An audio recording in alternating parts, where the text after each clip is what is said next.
Good day, everyone, and welcome to this webinar, Meaningfully Engaging Youth, a snapshot of the Asia experience. So while we wait, please do type in the chat your name, your organization, and the country you're joining from. So while we wait, enjoy the music first.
Okay, welcome everyone, and thank you for joining us today on this webinar on Meaningfully Engaging Youth, a snapshot of the Asia experience.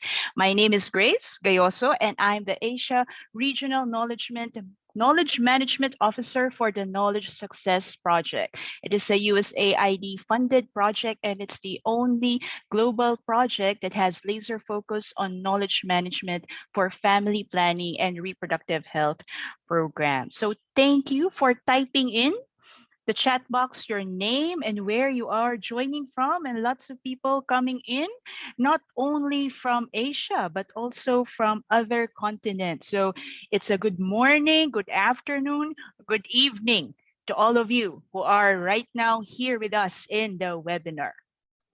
So to get things started, we invite you to answer this simple poll question that you can now see on your screen. Mhm. So just click on your answer, and later we will see the results.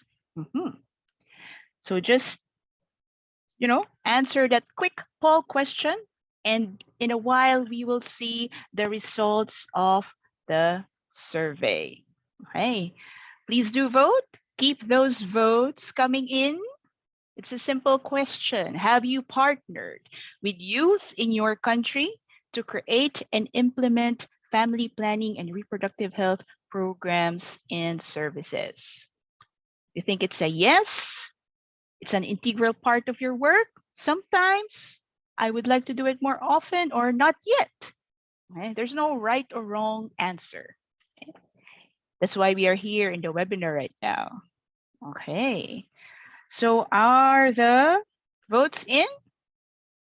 Hey, can we show the votes? What is the result of our quick poll? Survey says, survey says, almost half of our audience today, yes, they do have partnership. It's an integral part of work. About 30% sometimes, but they would like to do it more often, and not yet. But don't lose hope, because you are in the right webinar with your answer. Okay, so before we get started, thank you again, once again, for joining in that quick poll. So before we get started, we will just have some quick housekeeping rules and introduction. So a few housekeeping items. If you haven't already done so, please do update your name.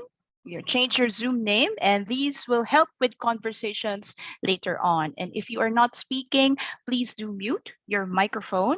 With that said, we also welcome your thoughts and questions throughout this workshop. So if you have a question or a comment, please feel free to type it in the chat window, and remember that this is a safe space. There are no bad questions. We are here to learn together in this webinar. And today's webinar is exciting because we will be hearing from 4 organizations working with youth in Asia, sharing their experiences on what they have learned in meaningfully engaging youth on family planning and reproductive health within the Asian context. So we will hear, as you can see there on the screen, we will hear from USAID Reach Health on how they used human-centered design to hear teenage voices in the Philippines. The YP Foundation in India will share how they engage the youth for family planning and reproductive health advocacy. Meanwhile, the Association of Youth Organization in Nepal will discuss about building social accountability through youth engagement. And last but not the least, the Family Planning Association of Nepal, or FPAN, will share their experience on delivering family planning and reproductive health services among youth with disabilities. As you can see there, we will be having the Q&A at the end of all the presentations. However, you are free to type in your questions in the chat box anytime.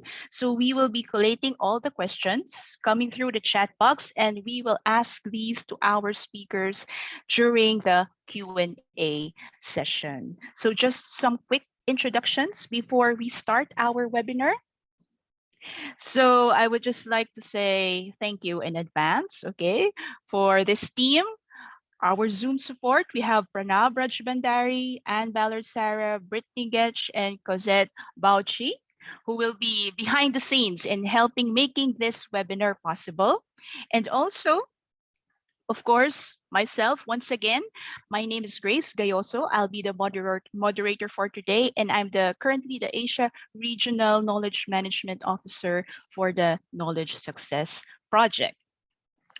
And next, it's also my pleasure to introduce our featured guest speaker who participated who will be participating and sharing in our webinar today. We have Jeffrey Lorenzo, from USAID Reach Health Philippines. We have with us also Abhinav Pandey from the YP Foundation India.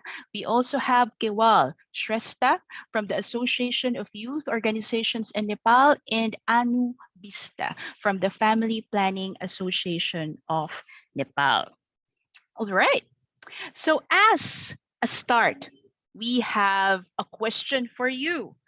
And please do type it in the chat box. So the question for you, our dear audience, as a program implementer, have you engaged young people in co-designing adolescent health programs?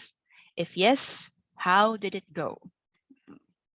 So as a program implementer, you can type it in the chat box. Have you engaged young people in co-designing adolescent health programs?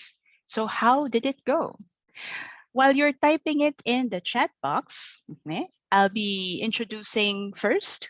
Our first speaker is from the USAID Reach Health.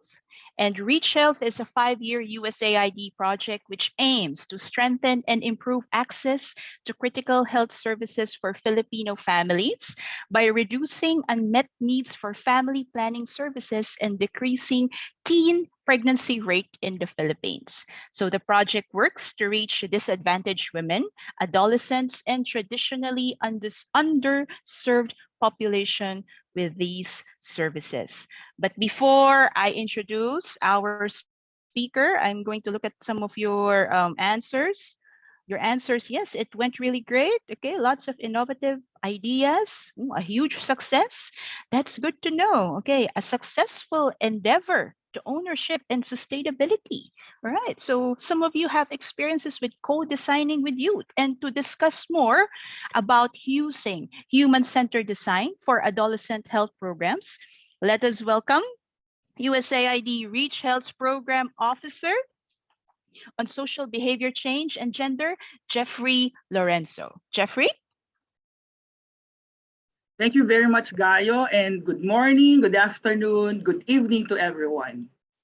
My story for today will provide a quick narrative of the formative research we did in the Philippines and co-designing set of interventions with young people for young people and their allies. Next slide, please. Next slide, all right.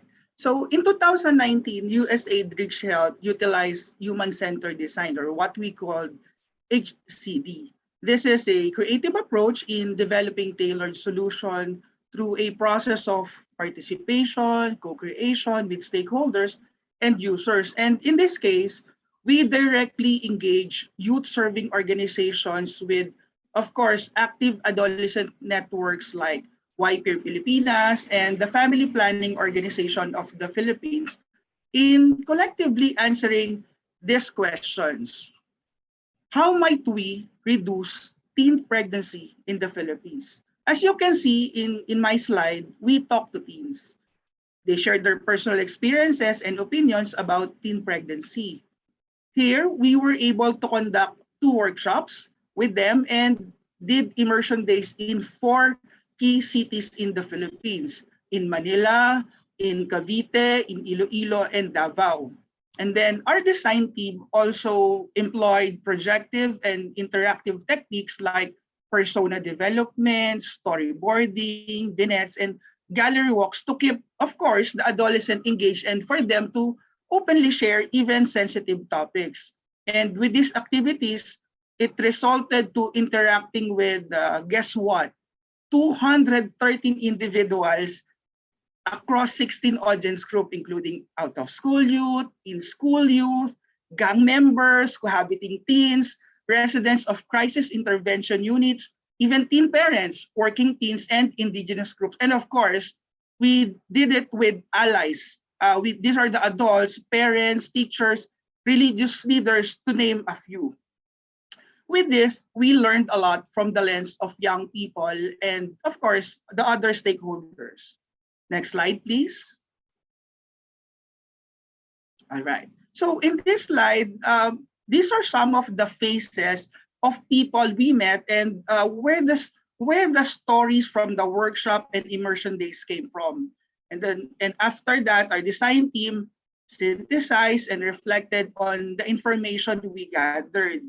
We were able to came up with 12 key insights that highlight the unique perspective of teens have, especially if we compared them to the adults. These insights provided a holistic perspective on teen pregnancy, and of course, it served as a comprehensive resource that program managers, program implementers like us can use as guidance to address the teen issues at different levels. That is, of course, from the national level down to the communities.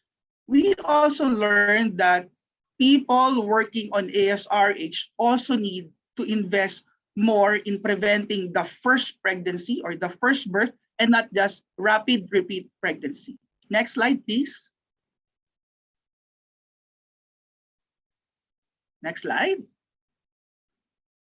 All right. So there are key interventions that emerge from the HCD process. And now, here are some of those that we adopted for implementation. Here is what we do. Number 1, we called it I choose, hashtag malaya akong maging, and in English, I am free to be. This is a motivational and coordinating platform that empowers adolescents to reach their full potential through health and development. The HCD influenced the development of national campaign or national communication plan for ARH of key government agencies, and accordingly, the development of this I Choose campaign, which is also an adaptation of the HCD prototype, hashtag the best I can be. And to date, the I Choose FB page already reached tens and thousands of tens and hundreds of thousands of adolescents in the country. Number two is the complementary digital space or platform, the I Choose website, which can provide adolescents with accurate health information in an approachable language. Also, articles are written in our native language, which is Filipino. And I'm also excited to share that we will be having a nationwide launch of this website this year. Number three is Konektado Tayo, or we call it We Are Connected in English. This focuses on parents because we learned from the HCD that parents are not really equipped with certain communication skills to engage with their children. Hence, with this platform now would like to address this gap and capacitate parents in discussing challenging topics inside the home. Example of this would be love, sex, relationship. And mind you, these are mostly taboo topics, especially in the Asian culture. From its nationwide launch last year, last February, the FB page already reached 23.4 million unique viewers. These are mostly parents of teens ages 34 to 54 years. And if you want to know more about this formative research, I am happy to send you the full report together with insights and the prototypes. Now, as a final note to all the program implementers present here, I would like to emphasize the importance of engaging young people in designing programs. We need to talk to them, we have to learn from them, and we need to continue partnership with them in implementing new, exciting, responsive to their need intervention in the communities. Thank you very much. And now I am returning the virtual floor to our host. Hey, thank you very much, Jeffrey. Lorenzo from USAID Reach Health. So once again, I think in the chat box, one of the colleagues of Jeffrey shared, right, the two formative studies and some of the campaign materials that they've used. And also, our team have also shared in the chat box the website of the USAID Reach Health. Okay, so before I introduce our next speaker, again, once again, if you have some questions about the presentation, please do type in the chat box and we will be answering those questions during the Q&A session. Hey, so we once again have a question for you, our dear audience. The next question is, have you engaged or interacted with policymakers or program implementers to discuss family planning and reproductive health issues? Okay, so please do type in your answer in the chat box. Okay, have you engaged or interacted with policymakers or program implementers to discuss family planning or reproductive health issues? While you are typing in the chat box, okay, our next speaker is part of the YP Foundation. The YP Foundation is a youth development organization that facilitates young people's feminist and rights-based leadership on issues of health equity, gender justice, sexuality rights, and social justice. The YP Foundation ensures that young people have the information, capacity, and opportunities to inform and lead the development and implementation of programs and policies that impact their lives and are recognized as skilled and aware leaders of social change. Once again, our team, if you want to know more about the YP Foundation, will be sharing the link to their website in our chat box. So I'm looking again. Yes, answers to the question, yes.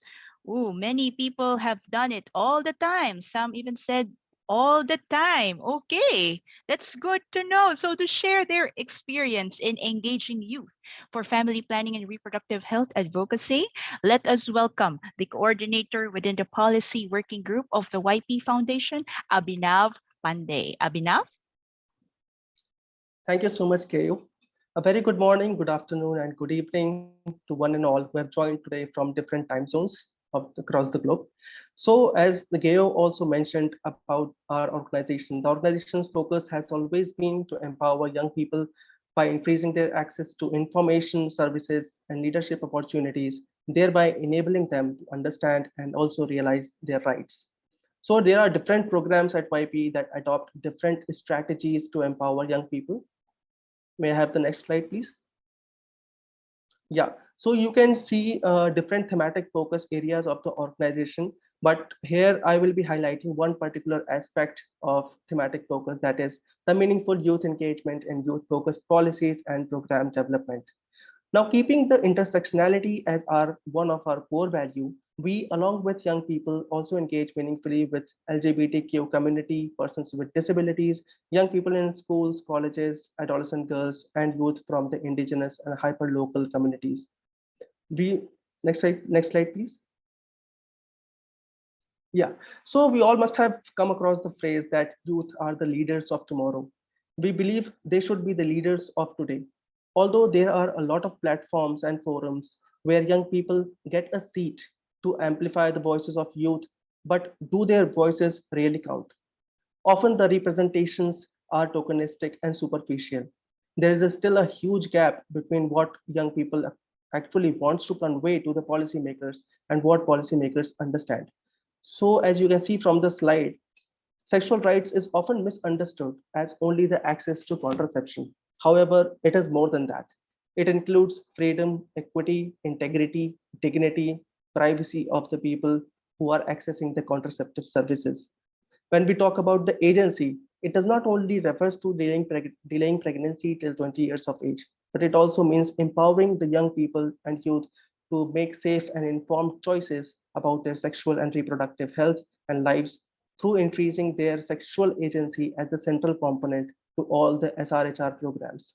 Freedom, similarly, is not only safety from violence and disease, it also means persons have the right to control and decide freely on matters pertaining to their sexuality, to have access to sexual and reproductive healthcare information, education, and services, and also to be protected from discrimination based on the exercise of their sexuality. Next slide, please. Yeah, so moreover, like if your young people wants to ask a policymaker that they want knowledge, perspective, and opportunities to lead and develop agendas, then it is often perceived by the policymakers as just the skill building and vocational training exercise.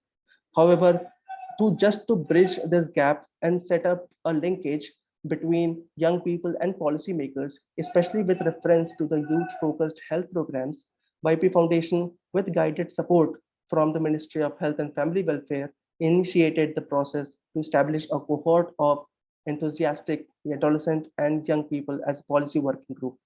Next slide, please. Yeah.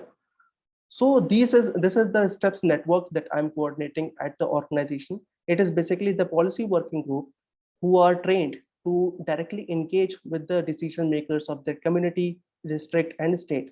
The network members are empowered through various capacity building sessions and leadership development exercise. They set their own agendas and devise their own advocacy strategy in order to engage with relevant government stakeholders and address the challenges that exist within the health program implementation, especially focused on the family planning and reproductive health.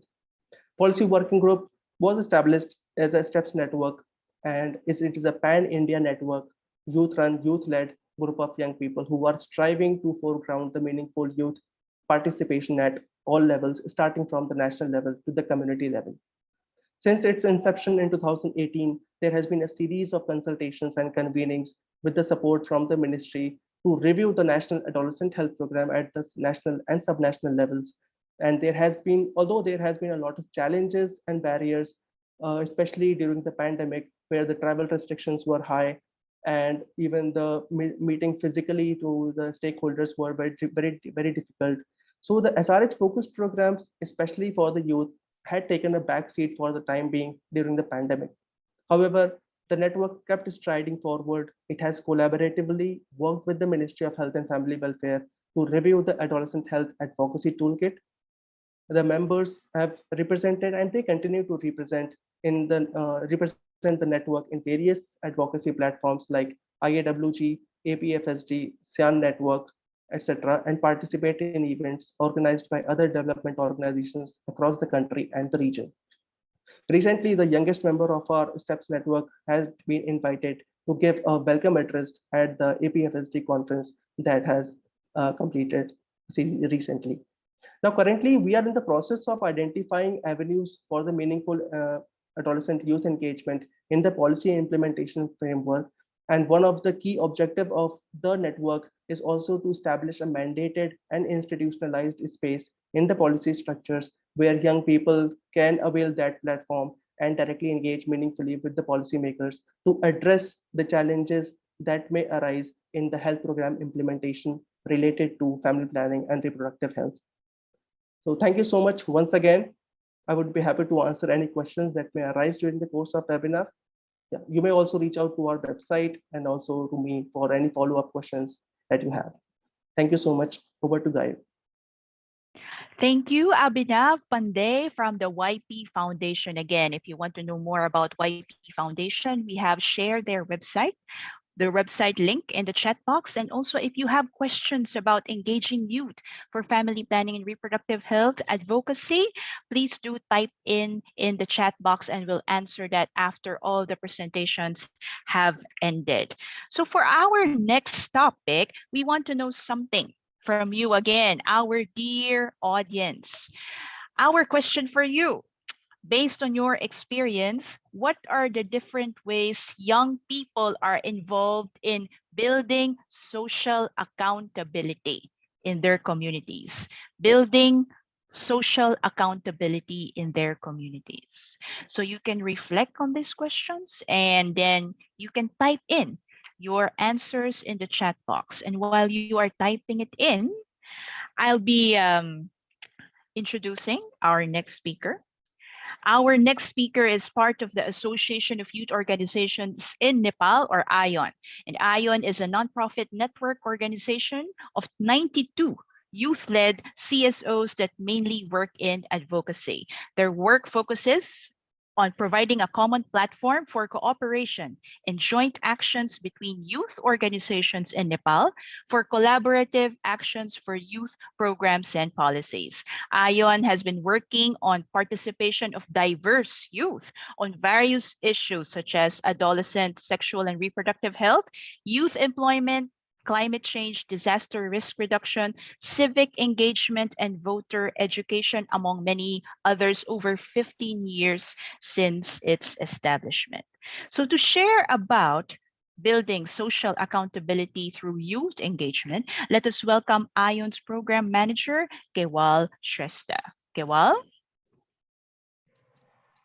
Hello, thank you, Gayo. Hello and namaste to everybody here. My name is Kewal Shrestha. I'm working in ION for almost 3 years now, and we mostly work in youth-led advocacy to build youth-responsive policies and programs. Today, I'm going to be talking about community-led monitoring by building social accountability through youth engagement. Next slide, please. We here at ION work through youth such as these ladies you see here. The one on the left is Deepa. She's the oldest one among our group, but she also brings with her a certain experience and a no-nonsense attitude. The second from the left is Deepa Neopani. Deepa is the group leader. She's much younger, but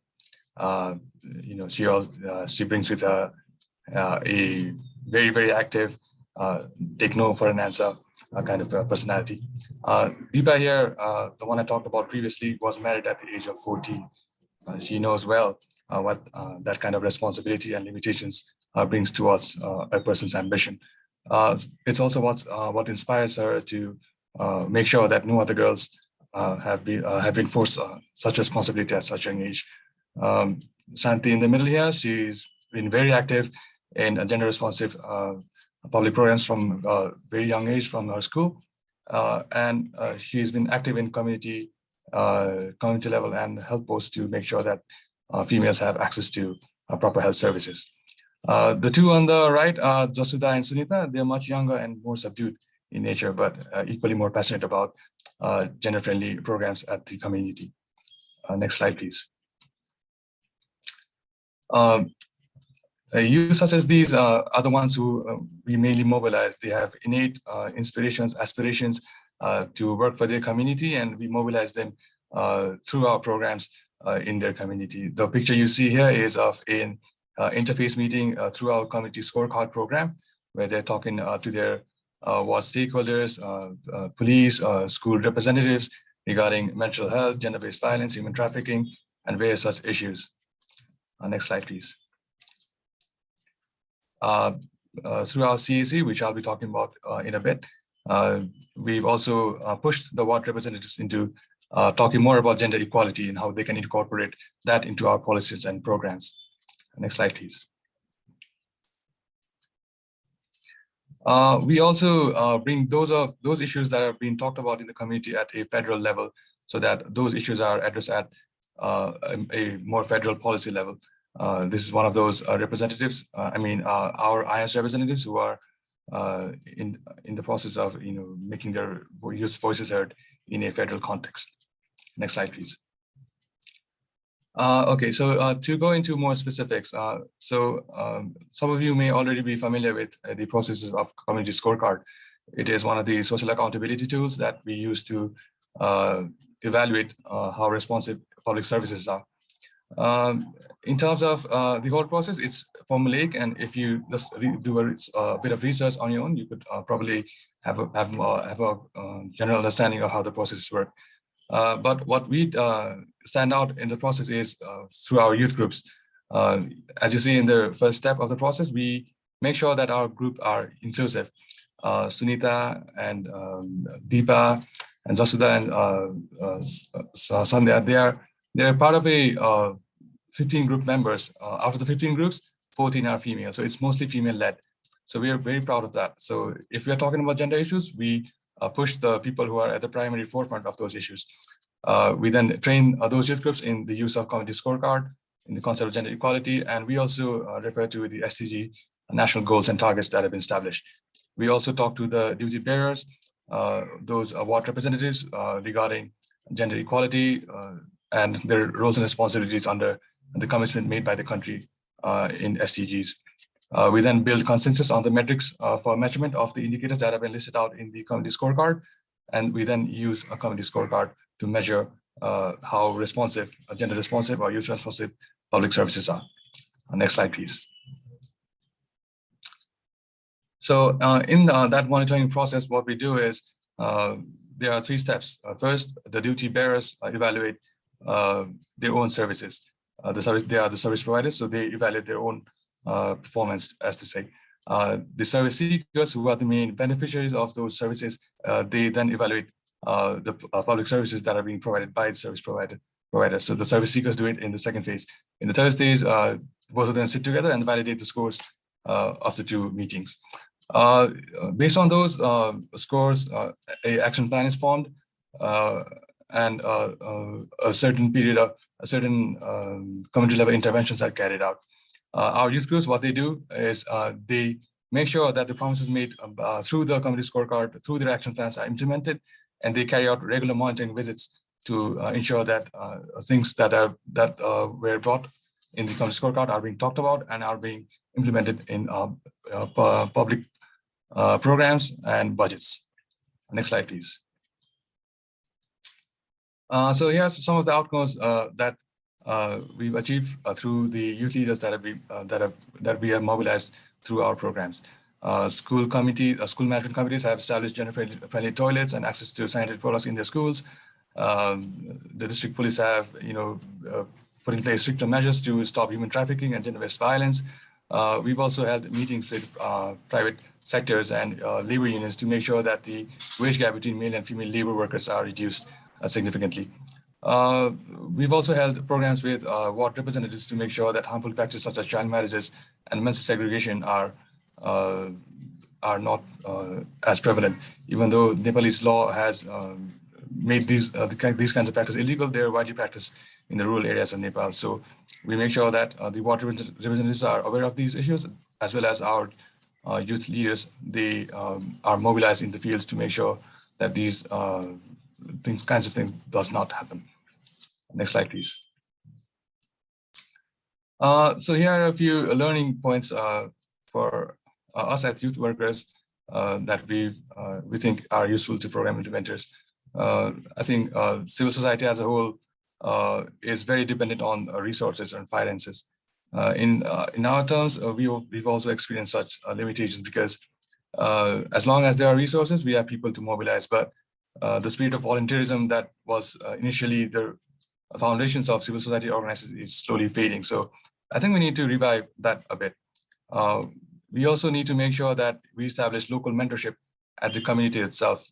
We here at ION, we are based in Kathmandu, but most of our working areas are in rural areas outside Kathmandu.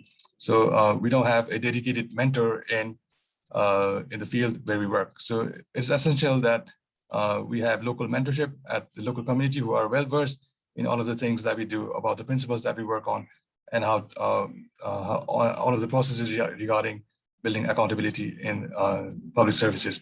So we need those kinds of mentors in the field. And we also, sometimes I think we fall short of coordinating our effort with the government.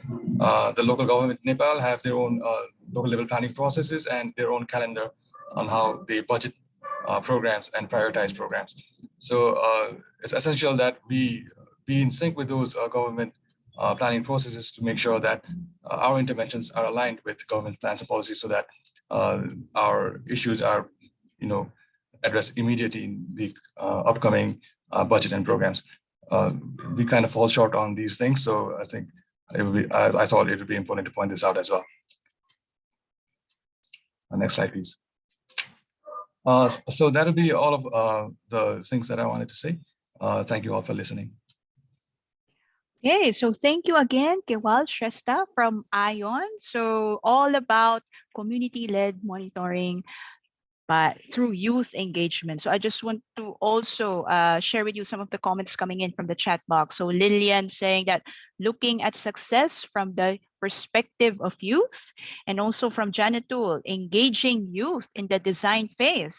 And from Avindra, youth should be the designers and not the implementers, and not as implementers of youth direct project, and engaging the youth from the beginning. So thank you for all your answers and comments while all of these are happening. Again, once again, if you have any questions among our participants, to our speakers, please do type in the chat box, and we'll be answering those in our Q&A session later.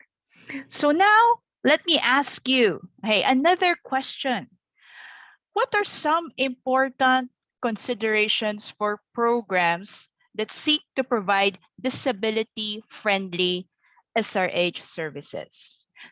Again, what are some important considerations for programs that seek to provide disability-friendly SRH services? If you have experience on those, please do type in the chat box. And while, again, you are typing it in, our next speaker is from the Family Planning Association of Nepal, or FPAN.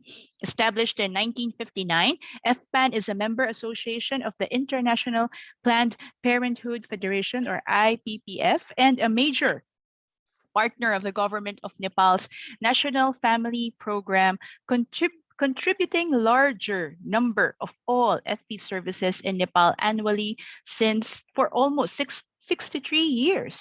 It is Nepal's first national sexual and reproductive health service delivery and advocacy organization.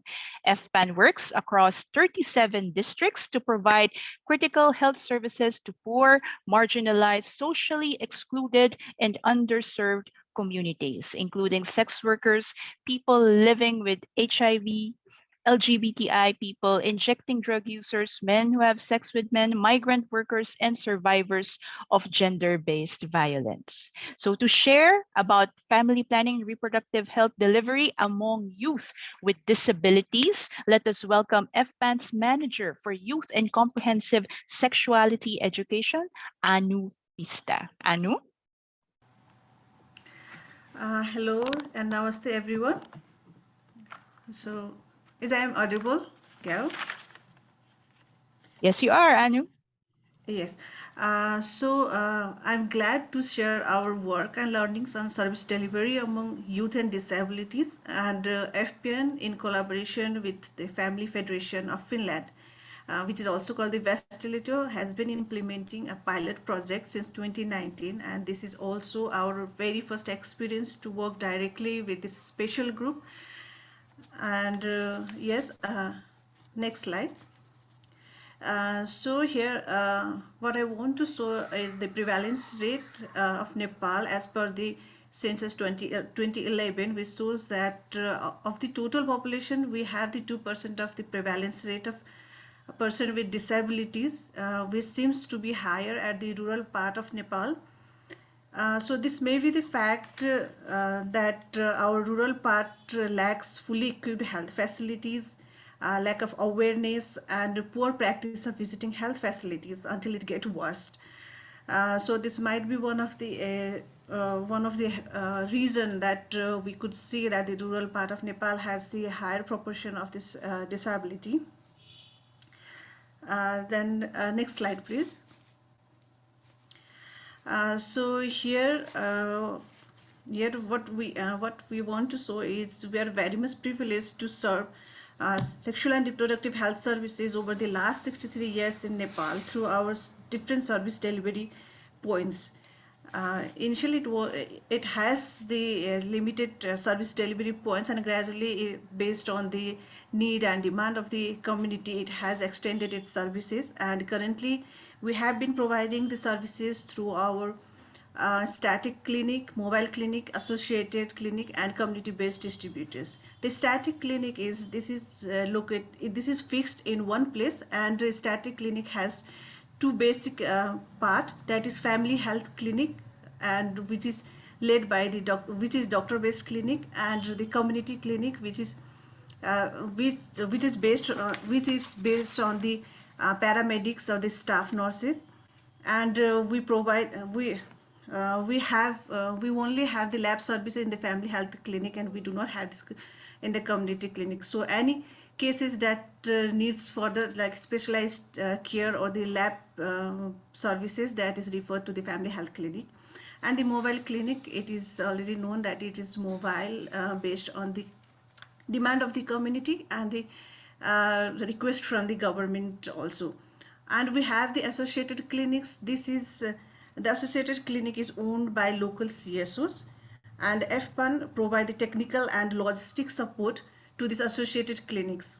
And community-based distributors also composes of two major part. That is, one is female community health volunteers, which is similar to the FCSBs, reproductive health female community volunteers, which is similar to the FCSBs of Nepal. And another one is the trained peer educators. And the next slide, please. So in this project, we want to capture the different level of the different level of socio-ecological model. So we have divided our activities on this community-based intervention and home-based or the individual level as well. So at the community-based approach, it is basically designed that because the attitude and ignorance of society raise most of the barriers for person with disabilities. So to respond to this and creating friendly environment, Family Planning Association of Nepal is conducting awareness raising activities such as street drama or maybe the dialogues with the policymakers. And for the home-based services, we have the community-based distributors that I have also highlighted in our service delivery approach. So in the home-based community-based distributors, there will be the referral and the parent counseling is done by our reproductive health female volunteers, and then the trained peer educators. And there is the peer education approach, and for this detail, our peer educator Sanjaya Shrestha will be further briefing on this peer education approach. But here, what I want to highlight is we have the 6 peer educators from different, which includes the different youths having different disabilities, and they will be getting the trainings training on this reproductive sexual and reproductive health, who will further form subgroups, and then those from those subgroups they again select the sub peer group leader, who will mobilize their peers at the community level and get done the health promotional activities and also the referral activities. So another one is the transdisciplinary approach, and in the transdisciplinary approach, this is for working together and interacting together to respond to the wholesome sexual and reproductive health issues. And we have also integrated this into our different projects, into our core and other donor funded projects and all. And currently we have this toll free helpline services, but now we have been receiving a number of person with disabilities reaching out to the FPAN service sites and toll-free numbers for this SRH queries. And we also have the Facebook Messenger group. The peer education, like the youths who doesn't feel comfortable to talk about their sexual and reproductive health with their family or their friends, can get connected with this Facebook Messenger group, and they can discuss further with our peer educators. And also mainstreaming and full inclusion that I have highlighted in my first presentation. And next slide, please. So here in this slide, we want to show that how we have, how far we have been able to reach the person with disabilities with sexual and reproductive health services. And in the first slide, this shows the number of clients only. So here we can see that about 90% of the female with disabilities received sexual and reproductive health services. Highest proportion of youth with physical disabilities receive sexual and reproductive service. Among all this, the major portion is covered by the person with physical disabilities, followed by the person with visibly impaired and hearing disability. So in the second slide, we can see that gradually, since we have implemented this special project, the number of male and female having disabilities have been gradually increasing, and there is some drop in 2020 in the female side because of this COVID situation. And the last one shows that how far the peer education have contributed to this special program. And the peer educators includes the health promotional activities and counseling and health information services, and even to the referral services.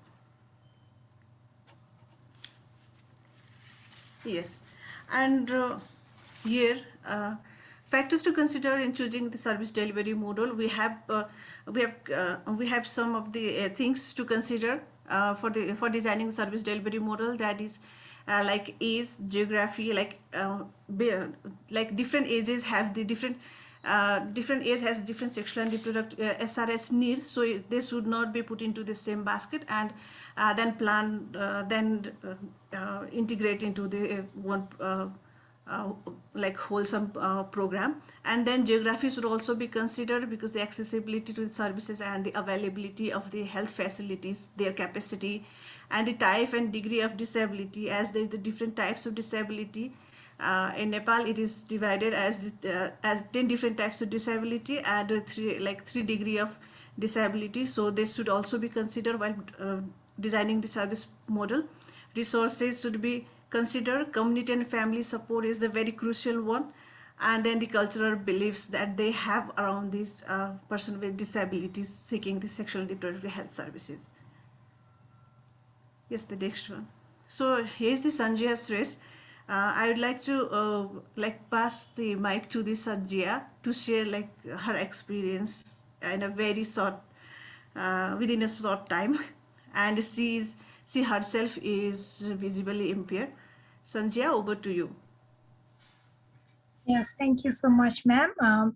Each type of disability needs, a unique and different sort of communication techniques in terms of delivering the informations. For example, those persons who are visually impaired needs audio description or the models which they can touch to and they can learn through their touching senses, or those who are like those who are deaf, they need sign language interpretation, easy to read version, some needs pictures and so on. So whenever we deliver the information, we go to the schools, we go to the places where a person with disability live, we talk to their parents so that parents could be aware that their children also need those education, and we also train parents and we also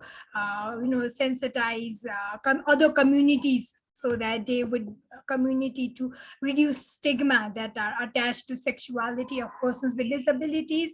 And we also focus on digital awareness, like we have a messenger group through which we pass the information to our peer group members, to our sub peer group members. They deliver the information to the society, to other persons living with disabilities, and that way we also counsel them, individual counseling, and when anyone needs service, we also refer them to the clinics, or if anyone, especially the wheelchair users, if they have any problem in coming to the clinic, then we also conduct the health awareness camp in the place where they are living. So we especially focus on the technique of delivery. So that would be a key point to mention here. And I would like to answer more if any query arises later on. So now I would like to pass on to the host. Thank you so much. Thank you very much, Sanjia, and to Anu as well. Oh, Anu, you still have one slide left. Would you like to share this one? Yes, thank you, Gal. So this is our last note. We'd like to end our presentation with like, know me for my abilities, not my disability, that we have been adopted from this robot. So thank you so much. Thank you. Thank you once again, Anu and Sanjia. So, for opening our eyes on how to provide more disability friendly services, especially on family planning and reproductive health. So, again, thank you to all our speakers, Jeffrey, Abhinav, Kewal, Anu, and Sanjia, for sharing your experiences. And now we will be opening the webinar for questions, although we have few minutes left. So I would like to request our speakers to answer these questions succinctly. Is that correct? Quickly and shortly, direct to the point. Okay, we have a question coming in. This is for Jeffrey. Jeffrey, in the formative research in your USAID Reach Health program, how do you ensure that parents are using the app? Because in Bangladesh, we can maybe replicate this process for menstrual health management for the girls with disabilities. From Janatul. Jeffrey? Okay, thank you very much for that question. So here in the Philippines, as you know, internet connectivity is, and users on internet, especially parents, we're very engaged, we're very connected. So in order to motivate parents to be part of to use the Facebook page, because actually it's not an app, it's a Facebook page. And with this, it's very natural for parents to view this platform. So we partner with the Department of Health. We partner with the Commission on Population Organization, and we promote it together with them. And also, one of the areas that, especially if it's an online platform, we also initially during the first phase we use boosting also for our messages. We also have Facebook group. We engage parents there. And of course, I think the most important thing is the quality of the messages in the social media posts that we're creating. That's why we were able to engage more and more parents in the online platform. Okay. So thank you, Jeffrey. So keyword here is the quality of the post, of the social media post that's being shown, right? In the app or in the platform or in the Facebook page. Okay, thank you, Jeffrey. Next for Anu. On your program, Reach looks like the females with disabilities have been reached more than males. Could there be any challenges like cultural issues that the male are facing? Anu? Yes. Thank you, Gal. So this is like we have among our like we have 6 peer educators now who are from the who are the who are having the disabilities, like some kind of disabilities, and among them we have more female peer educators. So might be because of that, the number of females seems very high. And another one is the sexual and reproductive health. If we could see, like, if we go through like overall like data, it shows that the men neglect the sexual and reproductive health problems of them. They do not identify, they do not recognize, and maybe because they think that they are very strong and maybe because of that they visit the health services, the clinics very rarely. And so these are the few reasons that the number of female seeking the SRH services is comparatively higher than that of male. All right. So thank you, Anu, for that one. Another question here is for I think I'll call on Abhinav for this one. Any learning experience on engaging men and boys on family planning or SRHR? Abhinav? Thank you so much, Gayu, for that question. Although it's not directly relevant to our kind of work, because we have not discriminated on the basis of the gender in terms of inviting members for our network. I mean, at present we have around 52 members across the country and representing around 23 states, and majority of people they come from diverse backgrounds and diverse gender as well. I mean, from the LGBT community as well, from male, females. So all of genders are covered in that network.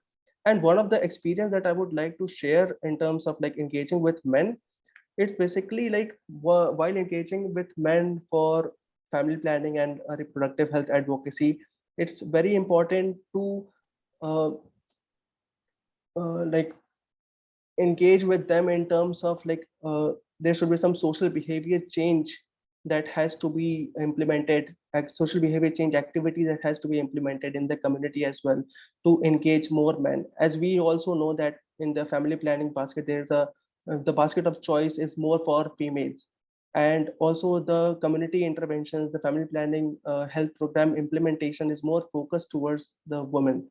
So the more and more activities are centered towards male engagement, and the more like male are called up for the activities and the community as well as at the district and state level, the more engagement from men will be observed later on. So this is what I experienced engaging with men. All right, thank you, Abhinav. And here's another question for Kewal.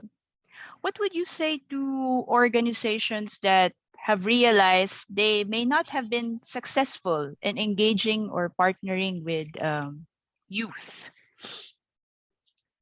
Any message for these organizations that have realized they aren't that successful in engaging or partnering with youth? Thank you for the question.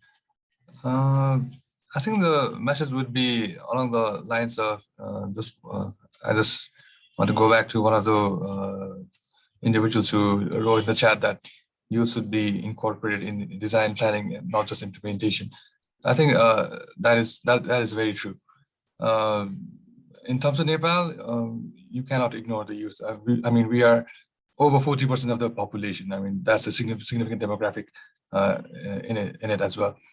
Also, I think youth tends to be more neglected because of their lack of experience. I mean, they're a little bit hot-headed, more passionate than calm. So those are some of the issues that some of the adult-focused organizations take to undermine youth capabilities and passion. But as a youth organization ourselves, we have over 92 organizations that are very active in the community. They're working with governments, they're working with civil societies, they're working with private sectors.